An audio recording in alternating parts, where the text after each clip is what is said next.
ओम नमः शिवाय। हर हर महादेव। जय शिव शंभु। हार्दिक स्वागत है दोस्तों। जैसा कि हम लोगों को उम्मीद थी कि पूज्य गुरुजी पंडित प्रदीप मिश्रा जी इस अधिक मास में हम लोगों के लिए एक विशेष उपाय जरूर बताएंगे, ठीक वैसा ही हुआ। उन्होंने अपने श्री शिव महापुराण की कथा उसमें एक ऐसा विशेष उपाय बताया है जो आपको कई वर्षों के बाद करने का मौका मिलेगा। पूज्य गुरुजी ने कहा कि अगर आप ये उपाय अपने घर पर ही करते हैं तो यकीन मानिए आपके जीवन धन धान्य की समस्या तो हमेशा के लिए समाप्त होगी ही। और अगर आपके घर में किसी सदस्य को कोई बीमारी लग गई है, कोई रोग से परेशान है, या फिर आप बहुत ज्यादा संकटों से घिरे हुए हैं, बहुत सारी समस्याएं आपके जीवन में चल रही हैं, आप धन प्राप्ति करना चाहते हैं लेकिन धन प्राप्त नहीं हो पा रहा है, आपका दुर्भाग्य लगातार बना हुआ है, तो गुरुजी ने कहा कि आपको कई वर्षों के बाद ये मौका मिल रहा है, आपको ये उपाय जरूर करना चाहिए। तो चलिए क्या है वो उपाय, लेकिन उससे पहले एक प्रार्थना। अगर आप चैनल पर नए हैं तो कृपया चैनल को सब्सक्राइब अवश्य कर लें। देखिए, पूज्य गुरुजी ने अपनी कथा में बताया था कि अधिक मास एक ऐसा मास होता है जिसे कोई भी देवी कोई भी देवता स्वीकार नहीं कर रहे थे।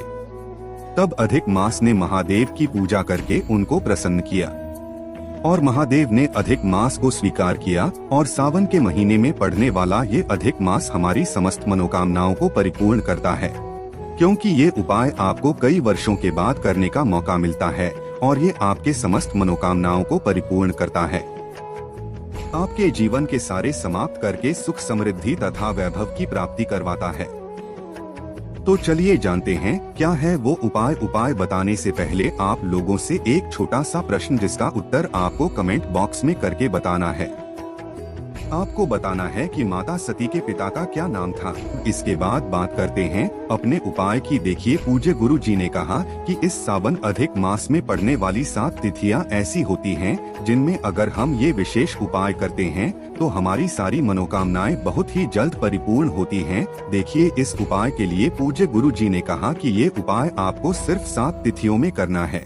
कौन कौन सी तिथियों में करना है? तो आपको अधिक मास की पंचमी तिथि में करना है, अष्टमी तिथि में करना है, एकादशी तिथि में करना है, प्रदोष तिथि में करना है, मासिक शिवरात्रि में करना है, अमावस्या की तिथि में है और पूर्णिमा की तिथि में करना है।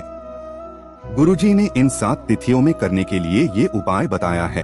देखिए, इस उपाय के लिए अगर आप ये पंचमी तिथि में कर रहे हैं तो पंचमी आपकी 6 अगस्त को पड़ रही है, और अगर आप ये उपाय अष्टमी तिथि में कर रहे हैं तो वो 26 जुलाई को भी पड़ रही है और 9 अगस्त को भी पड़ रही है। और अगर आप ये उपाय एकादशी की तिथि में कर रहे हैं तो एकादशी की तिथि 29 जुलाई और 12 अगस्त को पड़ रही है। फिर अगर आप ये उपाय प्रदोष की तिथि में करना चाह रहे हैं, सावन महीने के इस अधिक मास में पड़ने वाले प्रदोष तिथि में अगर आप ये उपाय करना चाह रहे हैं तो प्रदोष की तिथि 30 जुलाई और 13 अगस्त को रही है। और अगर आप मासिक शिवरात्रि में करना चाह रहे हैं तो मासिक शिवरात्रि 14 अगस्त को पड़ रही है। फिर इसके बाद अगर आप ये उपाय अमावस्या की तिथि में कर रहे हैं तो अमावस्या की तिथि 16 अगस्त को पड़ रही है। और अगर आप ये उपाय अधिक मास की पूर्णिमा तिथि में कर रहे हैं तो पूर्णिमा की तिथि 1 अगस्त को पड़ रही है।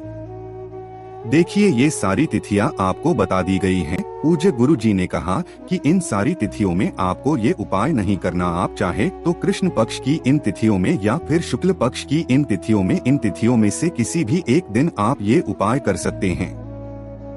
जितनी भी तिथियां यानी जितनी भी डेट्स आपको बताई गई हैं, उनमें से सिर्फ एक बार आपको ये उपाय करना है।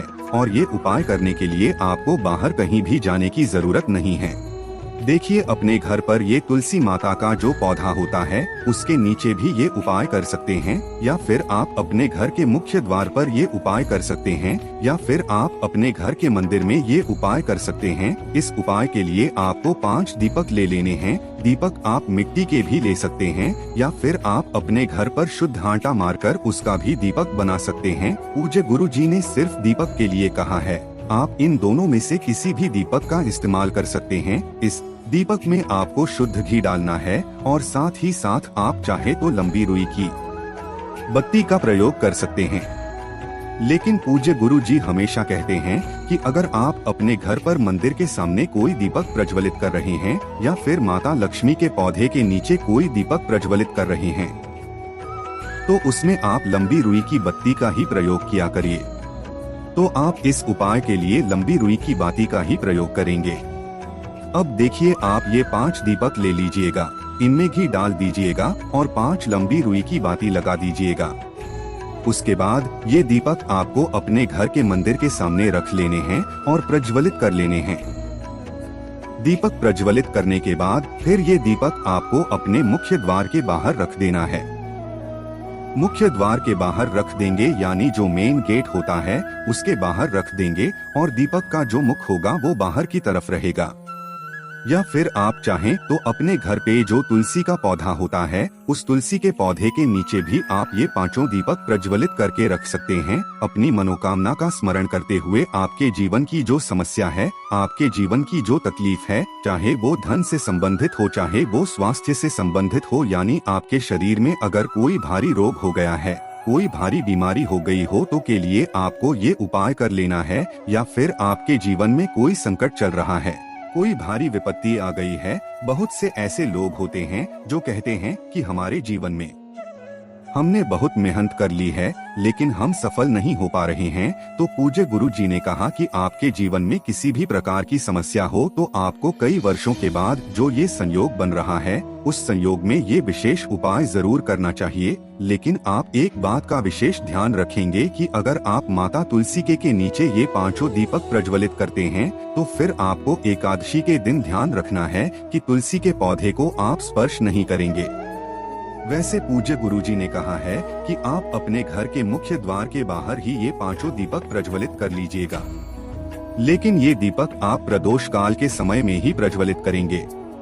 अगर आप प्रदोष काल के समय के बारे में जानकारी नहीं रखते हैं तो जान लीजिए कि शाम को जब सूर्यास्त होते हैं तो उससे 45 मिनट पहले का समय और 45 मिनट बाद का, यानी ये जो 1.5 घंटे का समय होता है, इसे ही प्रदोष काल का समय कहा जाता है। और इसी समय आपको ये 5 दीपक प्रज्वलित करने हैं। 5 दीपक प्रज्वलित करने के बाद मुख्य द्वार के बाहर आपको ये रख देना है और अपनी मनोकामना बोल देनी है। पूज्य गुरुजी कहते हैं कि सावन महीने के इस अधिक मास में पड़ने वाली ये विशेष तिथियां जो आपको अभी अभी बताई गई है, उन तिथियों में से किसी भी एक तिथि में अगर आप ये उपाय करते हैं तो गुरुजी ने कहा कि हम यकीन दिलाते आपकी वो मनोकामना महादेव की कृपा से बहुत ही जल्द परिपूर्ण हो जाएगी। तो दोस्तों, ये उपाय आपके लिए बहुत ही खास होने वाला है। अगर आपको जानकारी अच्छी लगी हो तो वीडियो लाइक करिएगा। मिलते हैं फिर एक नए वीडियो के साथ।